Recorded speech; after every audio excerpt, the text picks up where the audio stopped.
time, it was the deadliest attack on American ships since World War II. 34 sailors were killed aboard the USS Liberty after Israeli fighter jets fired on the Liberty during the Six-Day War back in 1967. So why don't more of us know about the story of this ship? Well, a father and son team are trying to change that. We are joined now by John Scott, who was an officer on the Liberty and the damage control engineer, and his son, James Scott, an investigative writer and the author of Attack on the Liberty.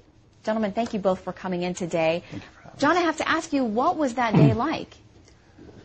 Well, it started off, it was a great day for me. It was my 24th birthday, June the 8th, 1967, and I was looking forward to a good day. The weather was great. I had the 4 to 8 watch on the bridge that morning. Got to see the first light of the day and got to spot the first observation plane that came out from Israel to fly around the ship and identify us and take back off towards Israel. And other than that, it was just a great day until out of the blue we got attacked. And obviously, many casualties there. The attack was fast and furious, and it looked very much like the Israelis wanted very much to sink the ship and leave no survivors, which we know in retrospect was exactly what they intended. And so there was some premium on getting an SOS out. Israeli planes are strafing the deck. They're pouring napalm on the deck. And this courageous guy from Texas just goes out there, finds one end of the antenna, realizes that there's a cable that's been destroyed on the deck, goes back, gets some, I say, baling wire. The commander of the Sixth Fleet issued these instructions to send the jets, and they were sent. Now, bear in mind, the casualties were severe, but not as severe as they ended up being. Because most of the crew, of course, was below deck, including those from NSA or seconded to NSA who were intercepting the Egyptian, Russian, and, dare I say, Israeli communications. So after Admiral Geis set his fighter bombers off the carrier, all of a sudden he gets this message from McNamara, saying, call those jets back immediately. And Guy says, I'm sorry, sir, one of my ships is being attacked. I'm not going to do that unless I can speak to your superior officer. He said that to the Secretary of Defense? Yeah. And guess what? LBJ is on the other line. And he gets Yep, and he gets right on. And he said, you call those jets back right away. I don't want to embarrass my ally, Israel. And so Admiral Geis called the jets back. Now, what's the significance of that? Well, if those jets arrived on the scene, they would have arrived in time enough to prevent the torpedo boats, 3 of them, 60 tons each, from firing their torpedoes, one of which hit the NSA unit there below deck, killed 25 immediately, and disabled, of course, the entire intercept operation. So there you have 25 people that would have been not killed, and they were added to it ended up being 34 that were killed, 174 that were wounded, and that amounts to two-thirds of that crew of 294. So this was an incident that was not just a paltry little thing, it was a deliberate attack.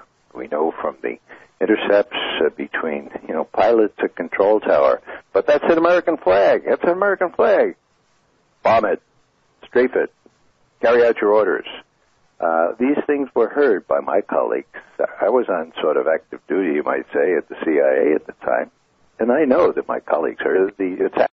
James, you've become convinced, despite explanations at the time that Israel was mistaken in shooting the Liberty and attacking the Liberty, that that's not the case. No, it's important to remember this was an incredibly violent assault that happened at 2 p.m. in the afternoon on a clear sunny day while the Liberty was in international waters. It would go on for 67 minutes approximately, and at the end of that, 34 Americans would be killed and 171 injured. Essentially 2 out of every 3 men on board the ship would either be killed or injured. And Israel would say it was an accident and that it was a friendly fire incident. But for policymakers back in that time period and for senior Navy officials, that defied logic. I mean, the circumstances of the attack, the prolonged reconnaissance that morning, the great visibility, and the length and duration of the attack tended to dispute that idea in the eyes of many senior American officials. John, what do you think would have been the motivation if indeed Israel did know? Well, I think they knew from the vast arrays of antennae on our ship that we were a spy ship. Mm-hmm. And I think that was probably fairly common knowledge. I guess any assumption I would have would be that they figured we were spying on them and that we were possibly going to relay stuff back to Washington mm-hmm. that might prevent them from doing, further invasions into neighboring countries. That's just my guess. I don't know the real motives, and I don't think anyone at this point knows for sure.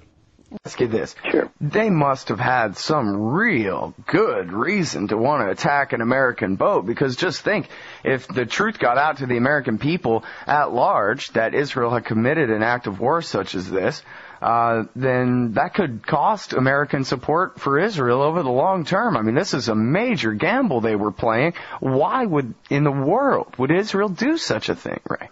Why they did it? There are two reasons that I give equal possibility to. First one is that their plan was to take the Golan Heights starting on the 9th of June. This was the 8th of June. They couldn't communicate with their forces up there in Golan Heights without the Liberty intercepting the messages. And so, what do? Well, if you're pretty sure that the U.S. is going to have to let you off on this, you destroy the ship, you sink all the tapes as well, and you destroy all the survivors, so that you can go up on the Golan and not give the U.S. the opportunity to bang on you again and say, look, don't do it. In other words, in the Israeli frame of mind, it was better to ask for forgiveness rather than for permission. And that's precisely what they did. They went up on the Golan the next day. They didn't want us to know about it. They didn't want us to interfere with their plans. And that's one explanation. Now there's another. And this is sort of gory. There is Al-Arish, which is up about 1,000 prisoners. And prisoners are a real pain, in Sinai. You have to feed them, you have to give them water, and it's a real pain. And so what happened here, according to Bamford and these eyewitnesses, is that Egyptian prisoners of war, there are about 300 or 400 of them in the coastal town of El-Arish there in the Sinai, they were lined up, they dug their own graves, they were shot, and that's the way they took care of the Egyptian prisoners. Now, the Liberty is patrolling directly opposite El-Arish, okay, in international waters, but with an easy range to pick up the intelligence of what's going on there, okay. Line of sight. I mean, you could see the Liberty big as it can be right off the shore. Now, the Israelis were well aware of that, and that wouldn't be terribly good PR to get back to the U.S. Yeah, it's better to commit 2 war crimes than 1. It's better to strafe Americans, attack Americans, and strafe them in their lifeboats than slaughtering a bunch of Egyptians, which obviously Americans don't care about anyway. Yeah, well, if you achieve both, then you suppress all the evidence. And I should comment about why this is so important right now in terms of the American-Israeli relationship, and Admiral Mullen's reference to the USS Liberty last year when he went to Israel and so forth. Yeah. Well, long story short, no U.S. politician has dared to breathe the word USS Liberty since 1967 until July of 2008. You got Mike Mullen, who was the chairman of the Joint Chiefs of Staff, and he's a pretty gutsy guy, and so he was sent to Israel to tell them that they didn't want, that is, the U.S. administration, and particularly the U.S. military, they didn't want Israel mousetrapping the U.S. into a major fight with Iran. So what Mullen was hell-bent and determined to prevent was the Israelis doing this last summer when Mullen goes there and he says, look, if you're thinking about perpetrating a little provocation, like say in the Persian Gulf, don't even think of it. Because you know what?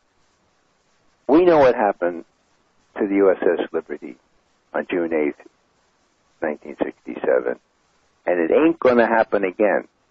Do you hear me? Now, why is that gutsy? Well, it's gutsy because it's the first time any U.S. official braced the Israelis. They know that Mullen knows, not only that Mullen knows, but he's not going to happen again, okay? Because, if the chairman of the Joint Chiefs says, look, don't do it, this time that gives a little weight to the warning. Mm-hmm. He said, the evidence was clear. Both Admiral Kidd, in charge of the investigation, and I believed with certainty that the attack was a deliberate effort to sink an American ship and murder its entire crew. Not only did the Israelis attack the ship with napalm, gunfire, and missiles, Israeli torpedo boats machine gunned 3 lifeboats that had been launched in an attempt by the crew to save the most serious wounded. That's a war crime. Let's get this.